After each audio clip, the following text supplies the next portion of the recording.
I took a workshop with someone named Yisra Smith, a Jewish educator and spiritual teacher who lives in Jerusalem.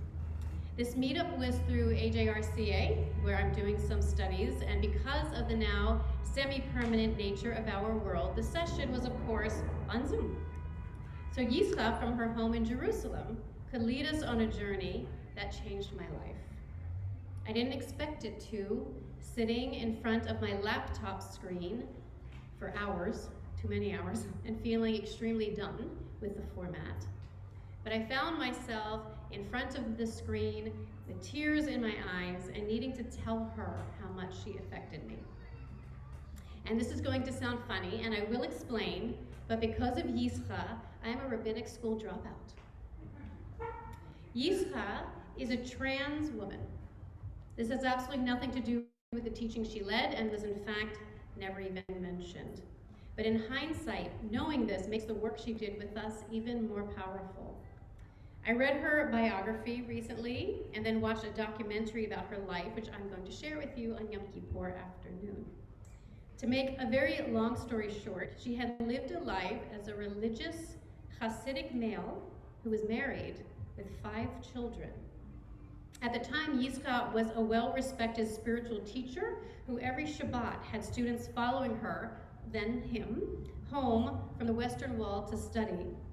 It wasn't until Yisra finally listened to the voice within, utilizing the teaching she offered others to herself, that she changed her life forever and transitioned into being a woman. Her book, 40 Years in the Wilderness, is worth a read, and her documentary, I Was Not Born a Mistake, is worth a viewing, especially for those of us who love someone in that community and want to understand what they go through. But put all of that in the back burner, because again, that's flavor and color, but actually has nothing to do with what she taught or the exercise that I want to share. So a little context for my own state of mind as I faced Yisra on the Zoom screen. It was a time that I felt a little out of balance, perhaps because of COVID stress, perhaps because of a midlife crisis, perhaps because of some truth. I saw myself as unworthy of love. Those feelings of self-esteem, low self-esteem, landed me back in rabbinic school for a second degree because my own education had been an alternative one. See, years ago, I chose an alternative path because I love challenging the status quo. The way I learned to be a spiritual leader was an open-armed, universalist, interfaith, God-optional version of a rabbi. But it wasn't the usual path, and so I returned for the real one and found myself stressed, depressed, and questioning why I was doing any of this. I was in pain, and the sense of discomfort just kind of wouldn't give me a break. Then in walks, or Zooms, Yisra. Yisra led us through a meditation that showed me a new path, or more accurately, an old one. And I want to do something based on her teachings with you. So before we begin, here and at home, get comfortable in your chair, have your feet balanced, maybe use the back of your chair. I'm going to recommend that you close your eyes, and we're going to take some counted breaths, just to try to leave this space and go inside. We're going to inhale together for 3 seconds. We're going to hold for 1 count, and then let it out for 3. So we're going to do it together. First exhale and blow all your air out. And a slow inhale for 1, 2, 3. Hold that breath, and we're going to let it out. 1, 2, 3. Now we're going to slow everything down. So that inhale is going to take a little longer, and the exhale, we're going to count to 4. So again, let everything out. Let's inhale 1, 2, 3, 4. Hold it for a second, and let it out. 1, 2, 3, 4. We're going to do one more time with 5. So again, let everything out. And inhale 1, 2, 3, 4, 5, and hold, and let it go. 1, 2, 3, Just keep breathing, whatever timing was comfortable for you, whatever count. And allow our minds, let's allow our minds to be as empty as they possibly can. And allow ourselves to receive the words. And just keep breathing. And keep your eyes closed maybe, so you don't get distracted by what's around you. We'll start with words shared by Yisra from the Rebbe known as the Eish Kodesh, which means holy fire. You contain feeling within yourself, and you are a person of feeling. Your only work is to know yourself and know what is taking place within you. Your soul is filled with experiences, outcries, and prayers. All you have to do is give her a platform within you where it can express itself and grow stronger. So keep breathing. Keep your eyes closed if you choose. For a moment, I want you to assume without a shadow of a doubt that you have a soul. This is your inner self. This is the spark of humanity within you that has been you from your first day. This essence was there when you were born, when you played as a child, when you searched and struggled through the teenage years, when you perhaps chose a mate, maybe chose to have children of your own, parented, loved as a sibling, as a parent, a child, a teacher, a student, a friend, and as a lover. We're going to be quiet just for a couple of minutes, and during the silence, I want you to say hello to and get reacquainted with your inner spark. And keep breathing. Keep your eyes closed. A couple moments of quiet with the Third Street Promenade as our background. Say hello to your inner soul, to your inner spark.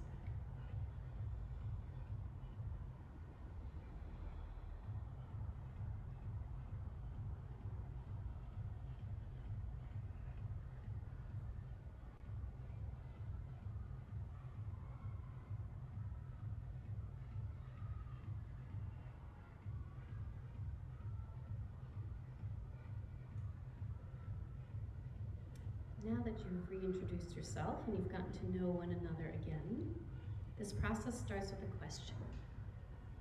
Do you feel unsettled? Do you feel as if something is off in life? And as much as you think and think, you're unable to figure out why you feel so unsettled. The Eish Kodesh said, there are times when a person feels, as an example, an inner discomfort. He's not sure what is troubling him. Perhaps he should eat something or rest or have a drink of alcohol, and then the feeling disappears just as it came. In fact, what the person felt was a tentative probing of the soul. She desired to be experienced, seeking awareness in the person's expanded consciousness. One does not succeed in quelling the spasms of the soul. He simply amplifies the rattling and rumbling of the body feelings. So the cry of the soul is inaudible. So we're about to have a second session of silence, and as we do, listen to what your essence needs to say. You may find that that inner voice says a lot now that she has been freed up to speak.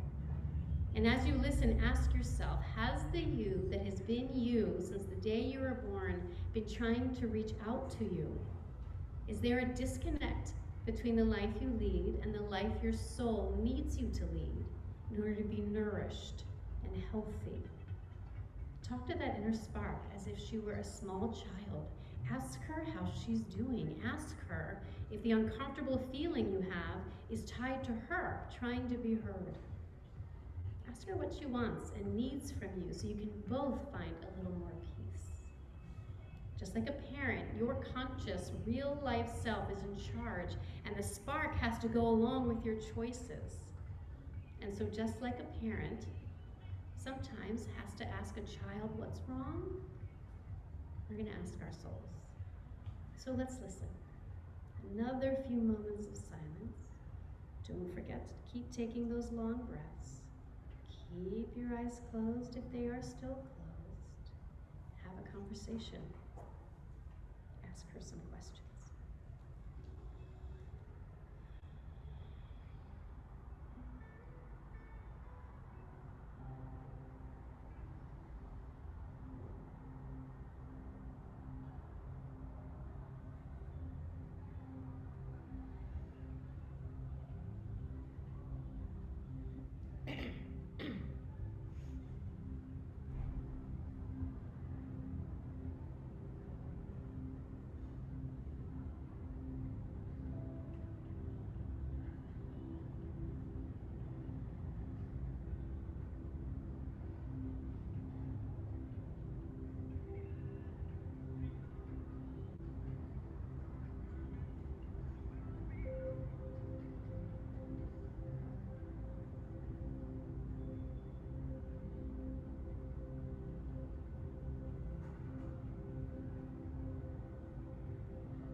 if you're in a faraway place of thought, start bringing your mind back to your space and place.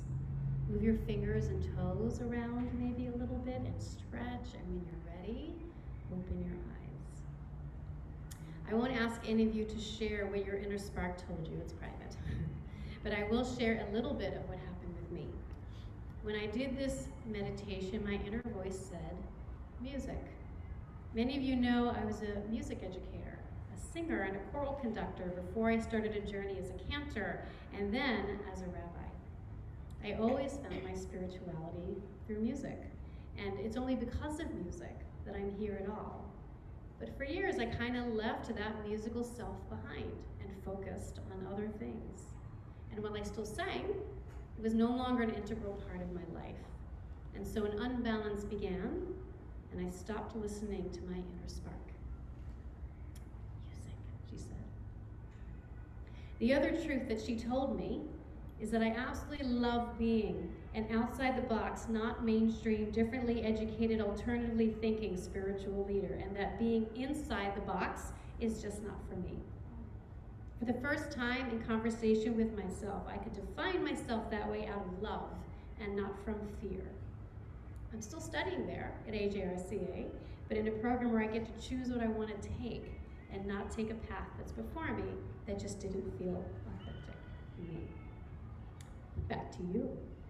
Perhaps you heard nothing from your inner voice. Perhaps you've been in tune and made decisions that are aligned with the deepest you. But if you're like me, circling around often in your thoughts in ways that leave you exhausted, full of doubt, check in with time and silence with your childlike voice. It's frightening sometimes, to be honest with ourselves, to hear what might emerge, but it's important to at least give our souls a moment to be heard. Think of Yischa and the voice that was trying to get out during her many years of pain. How powerful to be taught by someone whose inner spark was begging her to do the most frightening thing she could imagine doing. And so if she can do it, so can we. Listen carefully. And then you decide what you want to do with the message. And now maybe reconnect one last time with that spark as the choir sings. Like a child and like this exercise, what they're going to sing is incredibly simple and incredibly complex. It is simply a major scale, and nothing could be more basic. And yet you will hear that the simplest things, like listening to your own heart, like honoring your inner self, like recapturing childlike wonder, can be wildly